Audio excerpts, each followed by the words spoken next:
Innal hamdalillah nahmaduhu wa nasta'inuhu wa nastaghfiruh wa na'udzu billahi min shururi anfusina wa min sayyiati a'malina. May yahdihillahu fala mudilla lahu wa may yudlil fala hadiya lahu. Asyhadu an la ilaha illallah wahdahu la syarika lahu wa asyhadu anna Muhammadan 'abduhu wa rasuluh. Sallallahu alaihi wa ala alihi wa ashabihi wa man tabi'ahum bi ihsan ila yaumiddin, amma ba'd. Al-ikhwan rahimani wa rahmakumullah. Alhamdulillah, kembali kita lanjutkan kajian kitab Bulughul Maram karya Imam Al-Hafidz Ibn Hajar Al-Asqalani Asy-Syafi'i rahimahullah. Kita di malam hari ini tentunya masih melanjutkan pembahasan Kitabus Shalah, bab sifat salat Nabi sallallahu alaihi wasallam. Di pertemuan yang lalu kita sudah baca 3 hadis tapi belum dijelaskan faedah fikihnya, yaitu hadis Abu Sa'id Al-Khudri, ada hadis Sulaiman Ibn Yasar, dan ada hadis Jubair Ibn Mut'im radhiyallahu taala anhu tentang bacaan Nabi sallallahu alaihi wasallam setelah membaca surat Al-Fatihah. Pembahasan bacaan Nabi kita Muhammad sallallahu alaihi wasallam setelah bacaan surat Al-Fatihah. Pertama, kita katakan bahwa di dalam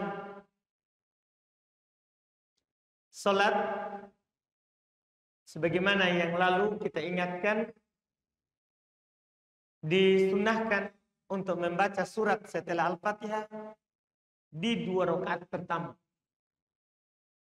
Apakah itu subuh, karena memang cuma 2 rakaat, zuhur, asar, maghrib, isya. Sunnah baca surat setelah Al-Fatihah. Ini yang pertama. Kemudian yang kedua, tidak sunnah membaca surat setelah Al-Fatihah kalau sudah lewat 2 rakaat pertama. Artinya di rakaat ketiga dalam salat maghrib tidak sunnah baca surat setelah Al-Fatihah. Di rakaat ketiga 4 salat zuhur dan asar, maghrib salat isya, rakaat ketiga dan 4 zuhur asar, maghrib isya, salat isya. Tidak sunnah baca surat setelah Al-Fatihah. Nah, sekarang pembahasan di malam hari ini, surah-surah apa saja yang dibaca di setelah Al-Fatihah pada 2 rakaat pertama. Para ulama rahimahumullah berdasarkan penukilan dari para sahabat yang memperhatikan bacaan Nabi SAW di solat 5 waktu. Di solat 5 waktu. Maka Nabi SAW jarang sekali keluar dari membaca surat mufassal. Surat yang banyak pemisahnya dengan basmalah. Jarang sekali. Nabi jarang sekali dinukil bahwasanya beliau solat 5 waktu keluar dari surat-surat mufassal. Sebentar kita akan jelaskan apa itu surat mufassal, dari mana ke mana dikatakan surat mufassal. Ini tahap yang harus kita pahami. Jarang sekali Nabi membaca selain surat dalam surat-surat mufassal ketika sholat 5 waktu.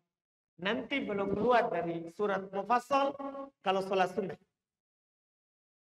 Misalnya belum pernah baca di sholat tarawih surah Al-Baqarah, kemudian lanjut di Ali Imran, kemudian lanjut di An-Nisa, kemudian kembali ke Ali Imran.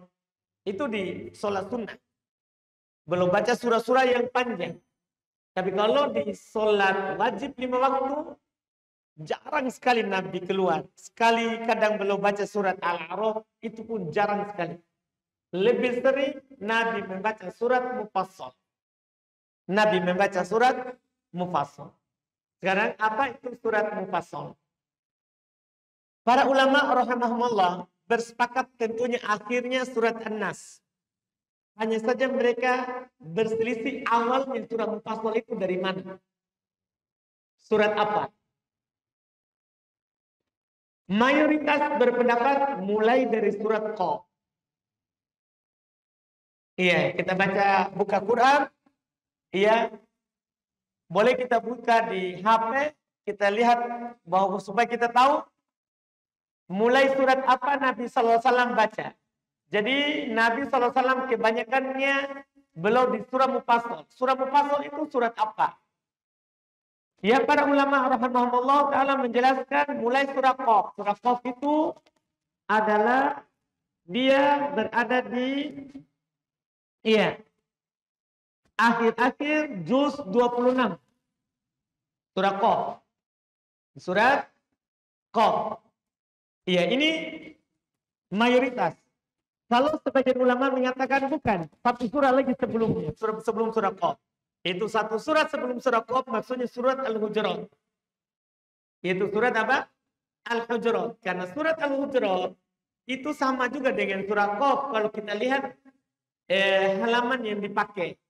Misalnya surat Al-Hujurat, dia pakai 2 halaman setengah. 2 halaman setengah, surah Al-Hujurat. Sebelum surah Qaf, 2 halaman setengah. Sementara surat Qaf sama juga, hampir 2 halaman setengah. Makanya sama. Iya, sebelum surah Al-Hujurat lah baru agak panjang lagi suratnya. Dinamakan surah Mufassal karena banyak pemisahnya. Banyak sekali bismillahirrahmanirrahimnya. Itu makanya dinamakan surat apa? Mufassal, yang banyak pemisahnya. Yang banyak apa? Pemisahnya. Nah, ini yang banyak pemisahnya ini, ada yang mengatakan mulai dari Al-Hujurat, ada yang mengatakan mulai dari Qaf. Mayoritas pilih mulai dari Qaf karena memang kebanyakan Nabi baca dari startnya dari Qaf.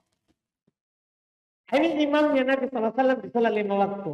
Belum rata-rata mulai dari surah Qaf sampai An-Nas.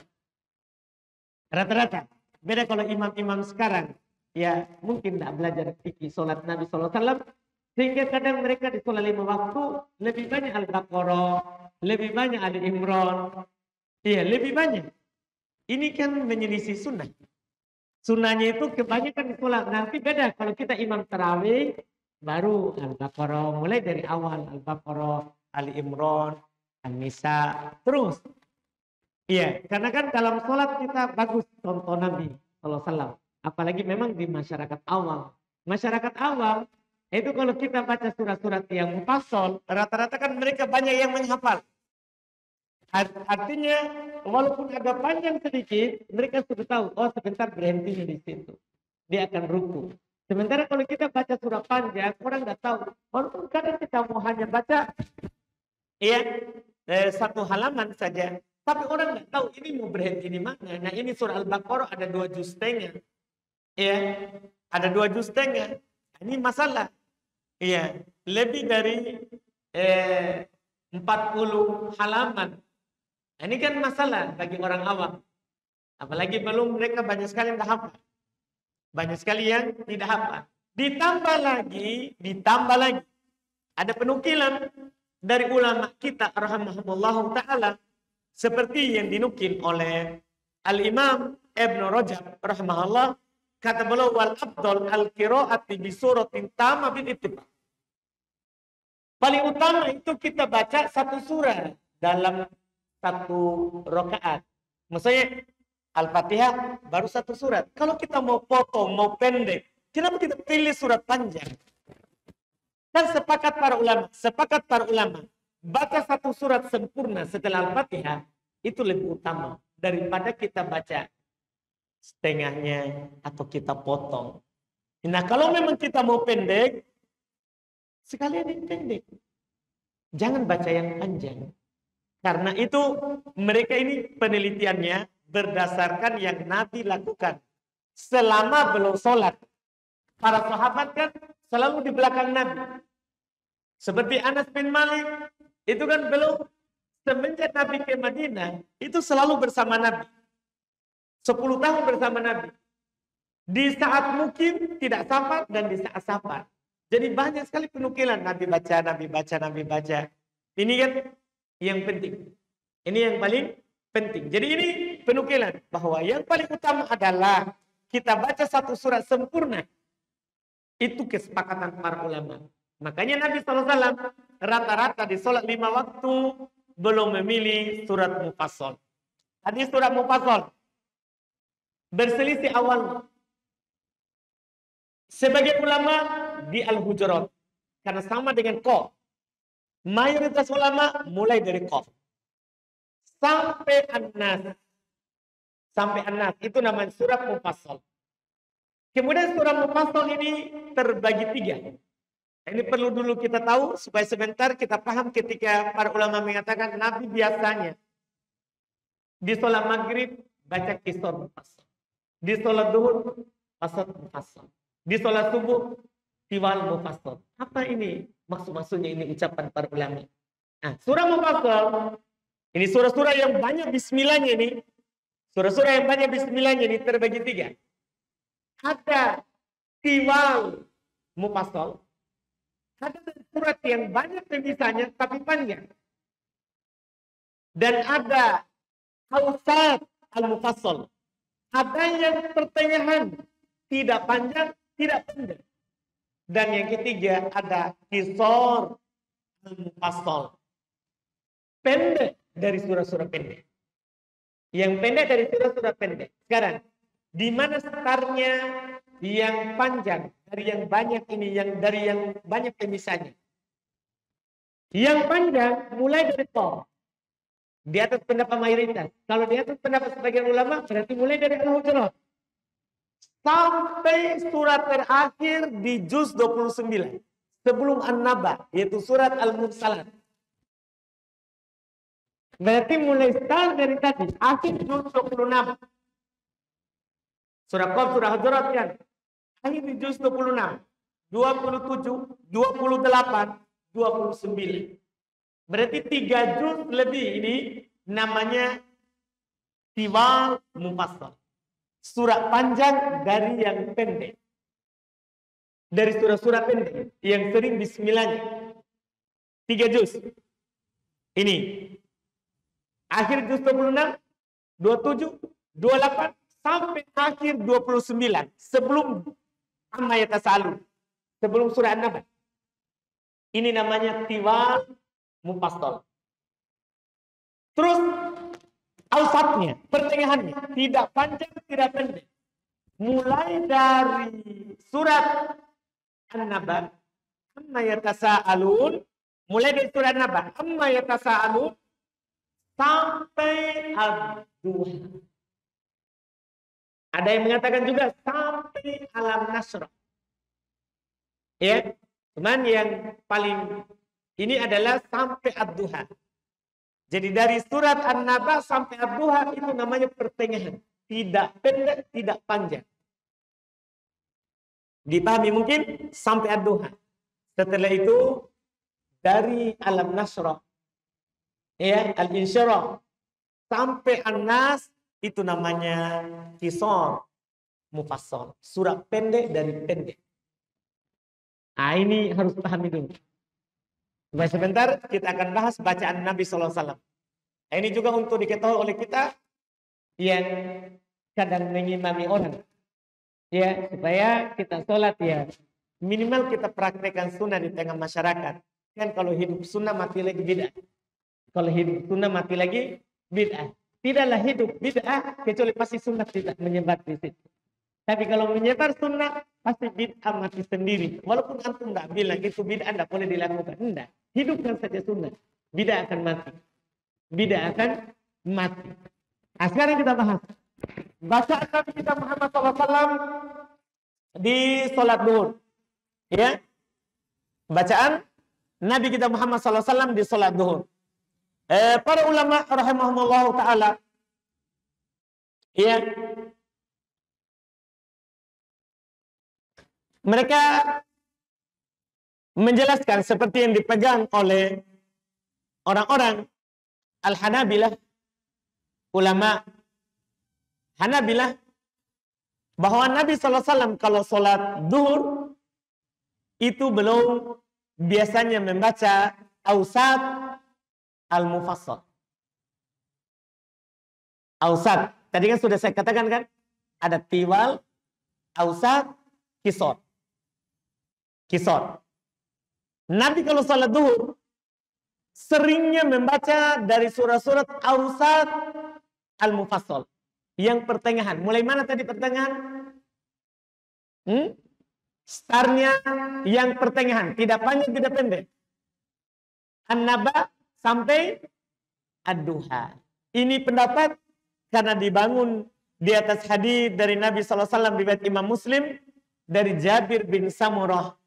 Beliau berkata, kanan Nabi SAW yaqra'u fid dhuhri, adalah Nabi SAW membaca di salat zuhur bi sabbihisma rabbikal a'la. Ini surat Sabbihi. Di mana posisinya? Kan di wasat. Yang di awsat, yang di pertengahannya. Di pertengahan. Ini yang Nabi baca. Terus juga datang dari beliau juga dari Nabi kita Muhammad sallallahu alaihi wasallam, ya, di riwayat Imam At-Tirmidzi dinukil juga dari Jabir ibn Samurah, anna Nabi sallallahu alaihi wasallam kana yaqra'u fid dhuhr was-samaa'i dzatil buruj was-samaa'i wat-tariq wasyibihihima. Ini riwayat Imam At-Tirmidzi. Adalah Nabi SAW kata beliau biasa membaca di sholat duhur was-samaa'i dzatil buruj, surat Al-Buruj. Surat Al-Buruj ini di awsat, pertengahan Al-Mufassal. Demikian pula was-samaa'i wat-tariq. Iya, was-samaa'i wat-tariq itu di sholat duhur. Itu di sholat duhur bacaan Nabi SAW. Dan tidak menyapa sekali-sekali di sholat duhur membaca di tiwal. Ingat tiwal jangan sampai kita anggap yang panjang. Jangan sampai kita bilang, oh Al-Baqarah, sholat duhur. Enggak. Tiwal tadi. Yang dari Qaf atau dari Al-Hujurat sampai Al-Mursalat. Wal-Mursalat Urfa. Enggak menyapa sekali-sekali itu. Karena ada juga dinukil dari Nabi Shallallahu Alaihi Wasallam seperti hadis yang ada di buku. Bahwa Nabi Shallallahu Alaihi Wasallam belum membaca di zuhur dan asar itu kadarnya seperti alif lam tanzil. Alif lam tanzil kadarnya. Artinya seperti surat-surat yang ada di tiwal mufassal. Lebih jelas lagi dinukil dari Al-Bara' ibn Azib. Radhiyallahu Al-Bara' bin Azib dalam riwayat Imam An-Nasa'i beliau berkata, kunna nusalli khalfan Nabi ad-dhuhra. Adalah Nabi sallallahu alaihi wasallam salat di belakang Nabi sallallahu alaihi wasallam salat duhur. Iya. Fanasma'u minhu al-ayah ba'da al-ayat. Kami mendengar Nabi sallallahu alaihi wasallam membaca ayat demi ayat. Di antara yang beliau baca adalah Wad-Dhariyat. Di surat Ad-Dhariyat. Surat Ad-Dhariyat di juz berapa? Surat Ad-Dhariyat di juz 27. Juz 27. Di mana? Tiwal, awsat, atau Qisar? Pokoknya antum dibuat berpikir malam hari ini. Surat Ad-Dhariyat. Wad-Dhariyat Darba. Itu di juz 27. Juz 20 berapa? 27. Berarti apa ini? Tiwal atau Qisar? Atau awsat? Tiwal. Ini terkadang juga Nabi membaca. Tapi lebih sering Nabi membaca semisal di was-samaa'i wat-tariq dan semisalnya yang sama-sama panjang semua dari pertengahan. Ini di zuhur. Kalau asar Nabi kita Muhammad sallallahu alaihi wasallam juga membaca wasat Awsat al-mufassal. Sama dengan duhur. Sama dengan duhur. Di asar. Karena ada datang ini dari Nabi SAW menggandengkan. Kana yakra'u fid duhur wal asr bis sama'i dzatil buruj was sama'i wat thariq. Adalah Nabi SAW membaca di sholat duhur dan asar dengan was sama'i dzatil buruj dan was sama'i wat thariq. Itu belum baca. Berarti sama antara sholat duhur dan asar. Di wasat. Di awsat al-mufassal. Setelah itu sholat maghrib. Duhur asar sudah, maghrib sekarang. Di sholat maghrib, Masya Allah, bahkan dihikayatkan ya, oleh Al-Imam At-Tirmidzi rahimahullah, beliau berkata, al-amal inda ahlil ilm. Al-annal amala inda ahlil ilm. Beramal di sisi ahlil ilm alal qiraati fil maghribi di kisoril mufassal. Bahasanya bacaan di sholat maghrib itu ini penukilan kesepakatan dari Al-Imam At-Tirmidzi bahwa ahlul ilm mereka mengatakan bahwa ketika sholat maghrib bacaannya itu dari kisor al-mufassal. Mana tadi kisor? Mulai dari mana startnya kisor? Dari alam nasro setelah ad-duha. Alam nasro laka sodarak. Masuk di dalamnya idza zulzilatil ardu zilzalaha. Masuk di dalamnya wadariyat. Masuk di dalamnya apa? Wal adiyati dhabaha. Kan setelahnya semua. Ya, ini sampai an-nas itu maghrib namanya. Itu salat maghrib rata-rata. Ya, itu yang dibaca oleh Nabi. Itu ahli ilm di atas itu amalan. Ahli ilm. Jadi tidak ada sholat maghrib Nabi tidak baca surat Wat-Thariq. Ya, tidak. Rata-rata surat pendek. Wat-Thariq itu pertengahan. Al-Buruj tidak. Kecuali sekali-sekali boleh. Karena pernah Nabi SAW sholat maghrib baca surat At-Tur. Surat At-Tur di mana? Surat At-Tur di juz 27. Berarti apa dia? Tiwal, awsat atau kisor? Tiwal. Tapi sekali-sekali. Rutinnya Nabi SAW rata-rata baca di sholat maghrib dengan kisor. Ganti-gantian ini surat-surat yang ada di kisor. Dari surat Alam Nasrah sampai An-Nas. Ini kebanyakan Nabi SAW. Artinya orang menjadi imam kalau paham fikih sholat, kemudian dia hanya hafal juz 26 sampai juz 30 itu sudah cukup. Karena memang sholat 5 waktu seperti itu. Nanti kan tinggal Ramadan panggil imam luar negeri yang punya bacaan yang panjang hafal. Dipahamkan? Iya, imam di luar masjid itu maksudnya. Itu maksudnya luar negeri.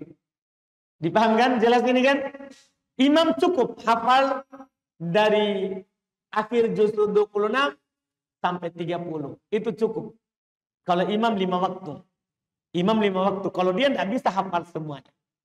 Di satu Quran.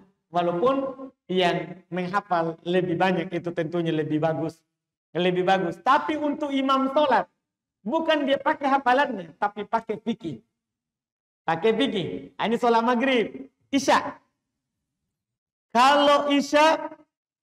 Mayoritas ulama mengatakan sunnah bacaannya di wasat al-mufassal. Awsat juga. Kalau di sholat Isya. Itu di awsat juga. Berarti sama dengan sholat duhur dan asar. Itu. Kenapa? Karena datang hadis ya dari Nabi Shallallahu Alaihi Wasallam dinukil ya dari Mu'ad radhiyallahu taala. Kata Nabi Shallallahu Alaihi Wasallam kepada beliau berwasiat, "Idza ammamtan nas faqra wasyamsi waduhaha wasabbih isma rabbikal a'la wal laili idza yaghsha." Ini hadis ada sebab keluarnya. Jadi Mu'ad ibn Jabal radhiyallahu taala anhu, sahabat yang mulia, beliau pernah suatu ketika sholat bersama Nabi, kemudian beliau kembali mengimami kaumnya di masjid kampungnya. Iya, masjid kampungnya. Akhirnya belum baca panjang karena banyak hafalannya. Banyak hafalannya. Karena bacaannya panjang, ada seorang yang mundur dari sholat, selesaikan sendiri. Cerita itu sampai kepada Nabi SAW. Sampai kepada Nabi. Karena beredar cerita, ada mengatakan itu yang mundur munafik. Karena kenapa dia tidak mampu sholat? Itu malas dia sholat. Maka tidak mampu berdiri di bacaan panjang. Di bacaan panjang. Cerita itu sampai kepada Nabi SAW. Nabi SAW memanggil Mu'adz. Dan belum marah dan mengatakan, afattanun anta ya Mu'adz? Apakah kamu membuat fitnah? Wahai Mu'adz. Jadi belum tegur, itu salah. Kita imam dengan surah panjang. Itu salah. Dan belum berkata dengan ucapan ini. Idza amamtan nas. Ini nasihat namanya. Kalau kamu menjadi imamnya orang dan Mu'adz waktu itu. Kenapa kita bisa paham ini sholat isya? Karena Mu'adz waktu itu imam sholat isya. Jadi belum imam sholat isya dengan imam surat panjang. Nabi memanggilnya. Nabi menegurnya. Tidak boleh begitu. Nabi diantara nasihatnya walaupun banyak nasihat belum. Ada juga nasihat beliau mengatakan bahwa man amanna falihub. Siapa yang menjadi imam orang di sholat 5 waktu, itu harus dia peringan. Fa inna min wara'ahu dha'if wal marid wal kabir wadal hajah. Karena di belakangnya ada orang sakit, ada orang tua. Kan sholat 5 waktu. Beda kalau sholat sunnah. Kan sholat sunnah orang tua bisa sholat di rumah. Yang ke masjid berjamaah kalau dia tahu imamnya panjang, ya anak muda. Ya, terus juga kalau sholat sunnah kan bisa berduduk walaupun mampu berdiri. Sholat wajib ini tidak boleh duduk kalau dia mampu berdiri. Makanya Nabi kita katakan, siapa yang mengimami manusia, peringan. Karena di belakangnya ada orang sakit, orang tua, ada orang yang dzal hajah, punya kebutuhan. Mungkin dia adzan lewat masjid, langsung masuk sholat, dia mau segera lanjutkan. Setelah itu tapi ternyata imamnya panjang, akhirnya muncul, ajang kau mampir situ. Wah, panjang bacaannya. Kan begitu, tidak jadi ke apa-apa. Ini yang diperhatikan oleh imam. Seorang imam harus paham fikih. Sholat wajib bagi dia paham. Tidak boleh imam kalau tidak paham fikih sholat. Masalah Nabi SAW juga pernah mengatakan, pernah beliau mau baca panjang, tapi dia dengar ada suara nangis anak kecil, belum berpendek. Ini namanya fikih. Yang harus dipahami oleh imam. Ya, yang harus dipahami oleh imam. Bukan hanya sekedar dia bagus bacaannya, bukan. Tapi dia paham fikih sholat. Dia paham fikih sholat. Ini Nabi SAW katanya kalau kamu mengimami orang sholat isya, maka kamu baca wasyamsi waduhaha. Kamu baca sabbisma rabbikal a'la. Kamu baca walaili idza yaghsha. Seputar itu yang kamu baca. Ini surah-surah apa ini? Tiwal, Ausad, atau Qisar? Ausad. Ini Ausad. Ini tuntunan di sholat isya. Dan seputar itu yang dibaca. Nah, ini sholat isya. Kemudian sholat subuh. Sholat subuh. Mayoritas ulama rahimahumullah ta'ala menjelaskan bahwa sunnah pada sholat subuh dengan membaca tiwal al-mufassal. Sunnah pada sholat subuh, kita baca tiwal mufassal. Tahu tiwal mufassal? Tadi itu dari sekitaran surat apa? Qaf dan sampai al-mursalat. Makanya di sholat Jumat, di rakaat kedua kan al-insan. Di rakaat pertama apa? As-sajadah. Tahu as-sajadah? As-sajadah itu panjangnya. Memang dia di surah-surah panjang, tapi dia terpendek. Coba buka saja as-sajadah. Makanya Nabi baca. Karena masih surah yang pendek.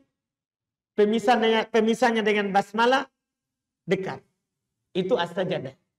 Ini yang Nabi SAW baca berdasarkan tentunya hadis dari Nabi kita Muhammad SAW ada di buku di sini dari ya dinukil dari Nabi kita Muhammad sallallahu alaihi wasallam, bahkan datang dalam riwayat Imam Al-Bukhari dan Imam Muslim dari Abu Barzah, ya, bahasanya Nabi sallallahu alaihi wasallam kalau di salat subuh, kata Abu Barzah di riwayat Imam Al-Bukhari dan Imam Muslim, wa kana yaqra'u bis-sittin ilal mi'ah.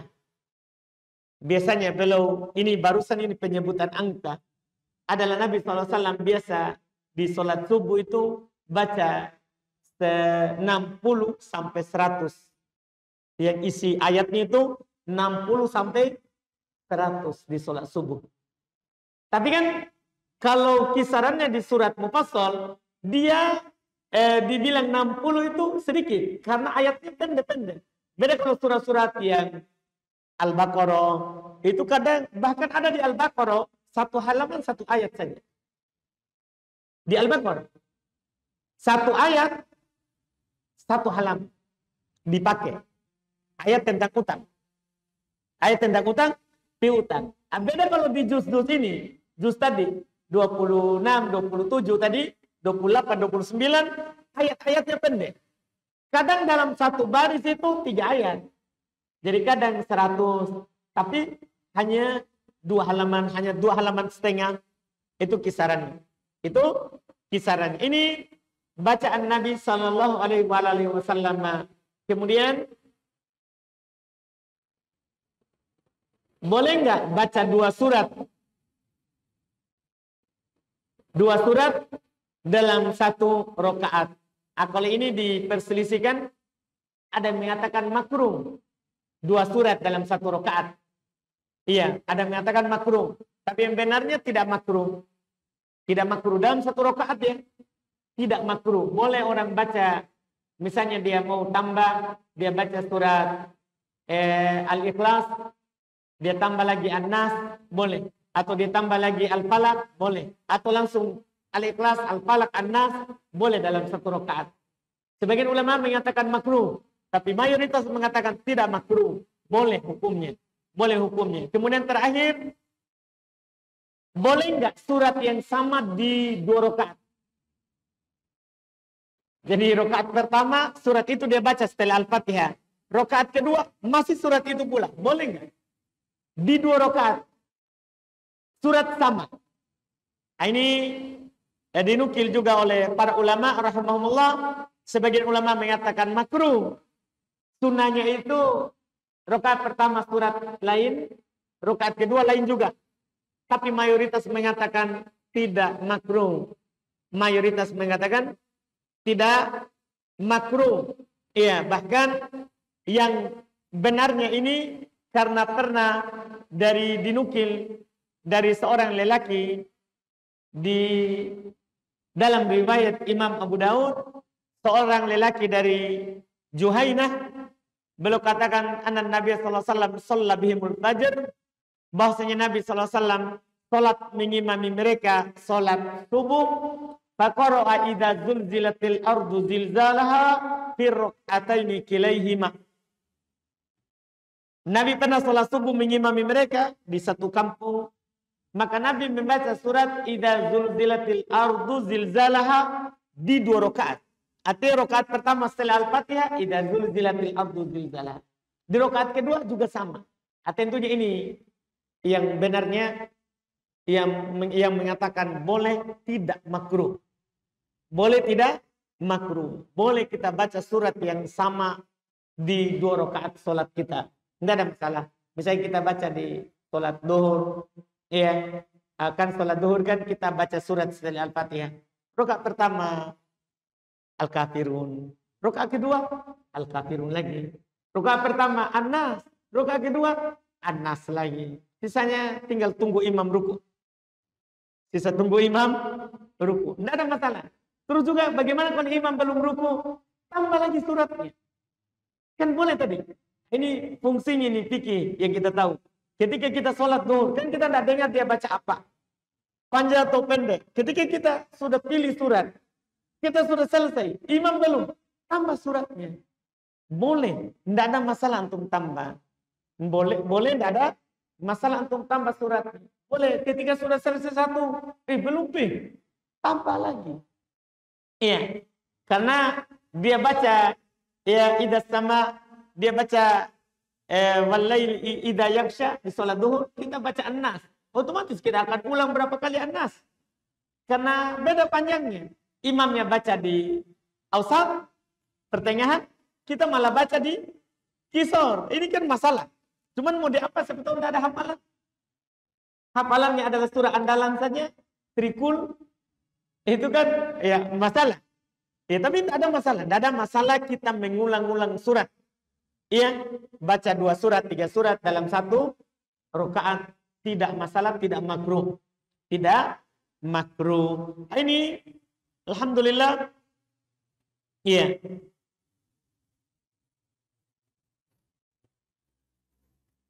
Dan terakhir kita katakan tadi boleh walaupun di sholat 5 waktu dia baca selain ini yang mulai dari Qaf tadi sampai An-Nas.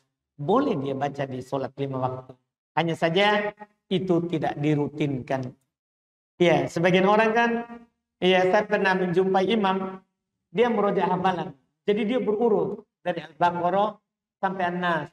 Kalau sudah sampai An-Nas, dia kembali lagi di Al-Baqarah. Jadi berbulan-bulan dia di surah-surah panjang terus. Bahkan yang anehnya di 5 waktu. Jadi maghrib, isya, subuh, duhur, asar. Jadi dia baca berturut itu Quran. Biar di duhur.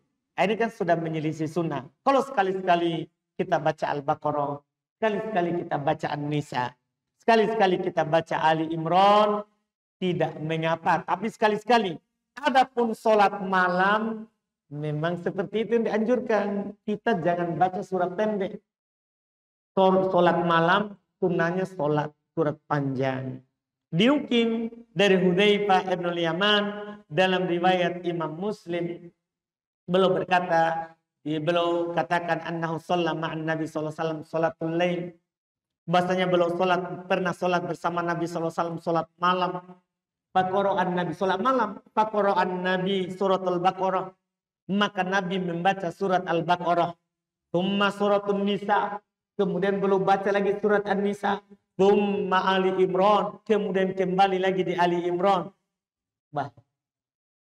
Al-Baqarah, An-Nisa, kembali lagi ke Ali Imran. Ini rata-rata 2 juz setengah. Ini 1 rakaat. Berarti kalau Al-Baqarah 2 juz setengah. Ali Imran 2 juz setengah. Sudah 5 juz. An-Nisa lagi sama lagi.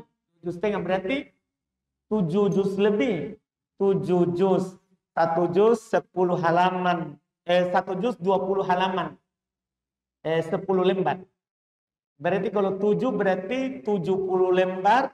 70 lembar. Berapa halaman 70 lembar? Kita mungkin lihatnya sudah pingsan. Iya. Tapi dulu para sahabat tinggi keimanannya. Tinggi keimanannya. Apalagi yang imam ini Nabi. Yang imam Nabi. Yang imamnya Nabi. Makanya di masanya Umar sholat malam diperbanyak rokaatnya, dikurangi bacaan. Diperpendek bacaannya tapi belum perbanyak rokaatnya. Jadi 20 di masanya Umar. Tapi bacaannya kurang. Di masanya Nabi panjang bacaannya, rokaatnya sedikit. Hanya 11. Paling banyak 13. Di masanya Umar sampai 21 dan 23. Dengan witir. Tapi pendek suratnya, bacaannya. Ini yang perlu diketahui tentang bacaan Nabi SAW. Selesai? Iya. Nanti akan diulang lagi terkait dengan bacaan Nabi SAW di sholat subuh pada hari Jumat. Insya Allah kita di pertemuan akan datang saja insya Allah.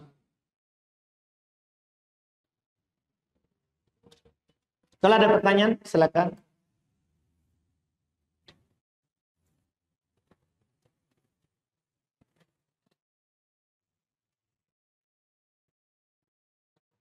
Kayaknya tidak ada pertanyaan ini.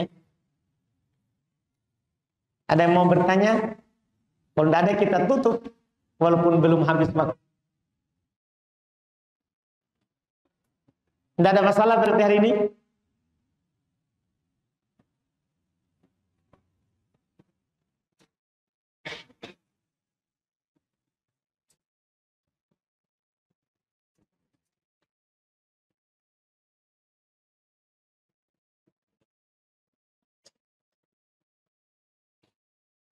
Apa hukum memasang foto di WA atau di HP?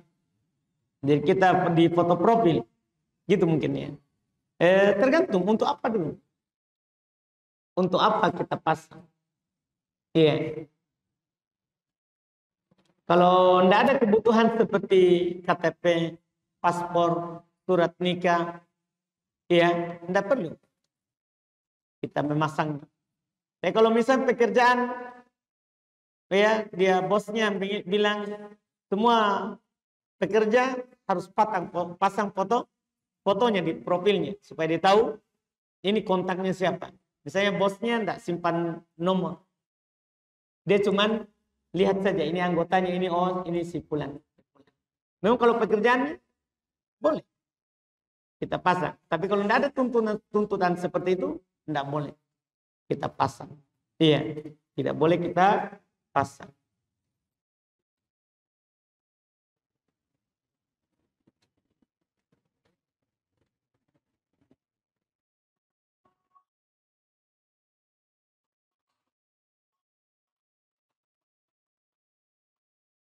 Izin bertanya, pelajaran apa yang pertama harus dipelajari untuk orang yang baru mau kenal sunnah?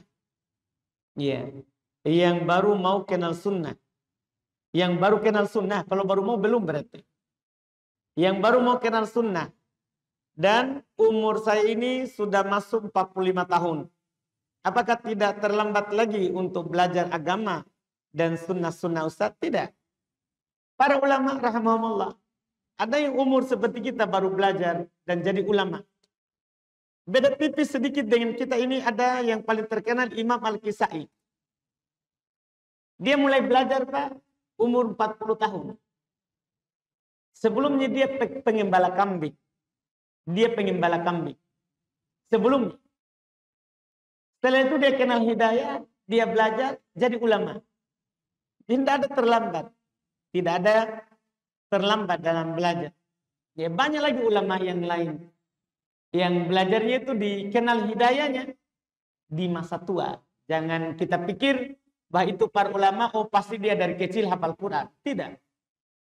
Ada yang sudah tua, baru kenal, terus mereka serius belajar, akhirnya jadi ulama. Jadi ulama. Tidak ada terlambat. Adapun kalau kita bertanya apa yang harus dipelajari, pelajari dulu yang wajib kita amalkan. Kita pelajari makna la ilaha illallah. Kita pelajari wudu, sholat.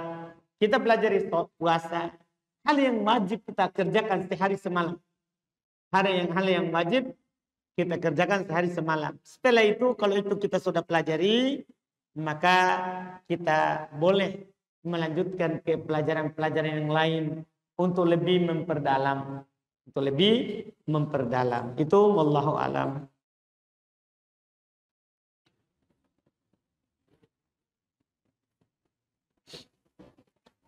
Apakah boleh setiap selesai sholat sunnah duha saya rutin membaca Allahumma firli wa tubu alayya innaka anta tawwabur rahim sebanyak 100 kali? Kalau kita ucapkan itu karena meyakini bahwa di situ sunnah dibaca, maka bid'ah. Tidak ada tuntunan Nabi SAW setelah sholat duha kita membaca Allahumma firli wa tubu alayya innaka anta tawwabur rahim setelah sholat duha dibaca. Tidak ada.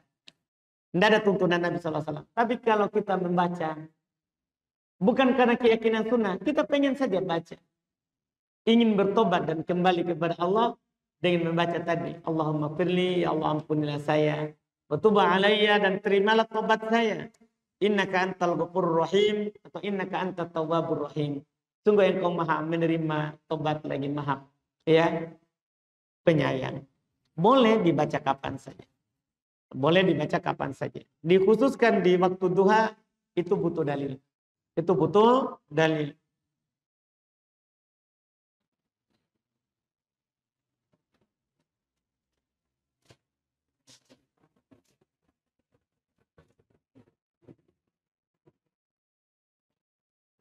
Apakah boleh mengadakan arisan keluarga yang kecil-kecilan berupa iuran uang sebesar 100.000 ditambah konsumsi Rp 30.000 dengan tujuan agar semua keluarga dapat berkumpul sekali dalam sebulan bersilaturahmi. Boleh. Boleh orang membuat arisan. Boleh seorang berarisan. Yang penting yang diarisankan bukan barang riba seperti emas, perak, itu tidak boleh dibayar cicil. Sehingga tidak boleh dibuat arisan.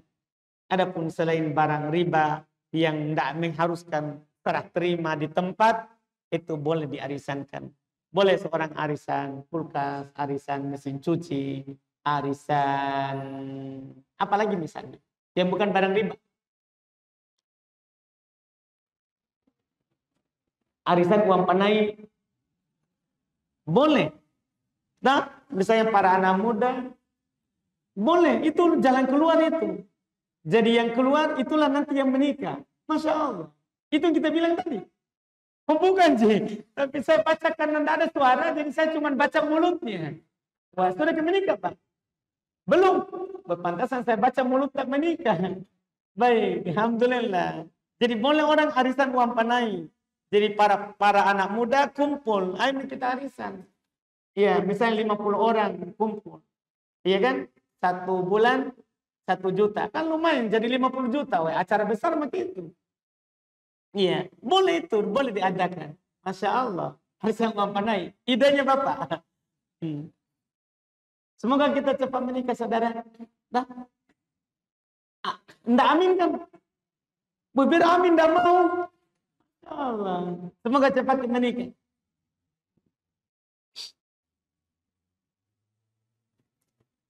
Apakah termasuk perkara kesyirikan jika ada seorang mencintai guru atau ustadznya disebab ilmunya? Tidak. Itu namanya cinta syar'i. Ketika kita, kan cinta itu banyak dibagi oleh ulama kita. Ada cinta syirik, yaitu kita cinta sembahan selain Allah. Seperti kita cinta Allah. Itu namanya cinta syirik, kafir. Ada namanya cinta yang istilahnya cinta mubah, tabiat. Tabiat. Ya, seperti seorang cinta anaknya, seorang cinta istrinya, seorang istri cinta suaminya. Itu namanya cinta mubah. Cinta yang boleh. Yang ketiga ada namanya cinta yang ya syar'i. Cinta yang wajib. Bahkan para ulama mengatakan cintanya ini adalah cinta yang wajib. Yaitu kita cinta orang yang beramal soleh. Kita cinta orang yang melakukan syariat Islam. Yang mengamalkan syariat Islam. Kita cinta orang yang berjenggot. Karena dia mengamalkan syariat. Kita cinta orang-orang yang tidak tidak isbal. Kita cinta misalnya akhwat karena dia pakai jilbab. Pakai cadar. Bukan karena orangnya. Kalau karena orangnya masuk di sebentar. Tapi ini karena dia pakai cadar. Kita suka sama dia. Cinta. Cinta cadarnya bukan cinta isi cadarnya. Ya, cinta yang terakhir, cinta yang diharamkan. Ini cinta yang melanggar syariat. Seperti tadi, kita cinta akhwat bukan karena cadarnya, tapi karena orangnya. Padahal dia bukan mahramnya. Itu cinta yang diharamkan. Jadi ini macam-macam cinta. Kita cinta guru kita karena ilmu yang dia sampaikan, itu cinta yang wajib. Tidak boleh kita benci. Karena membencinya maka membenci yang dia bawa. Membenci yang dia bawa. Kan begitu? Iya.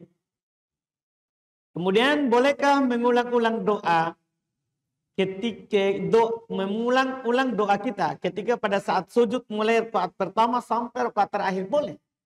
Nabi kalau meminta kepada Allah berulang-ulang. Berulang-ulang. Beliau sering ya Rabb, ya Rabb, ya Rabb. Iya, diulang-ulang. Iya, doanya boleh. Nabi kalau berdoa 3 kali belum berdoa. Kalau belum berdoa 3 kali.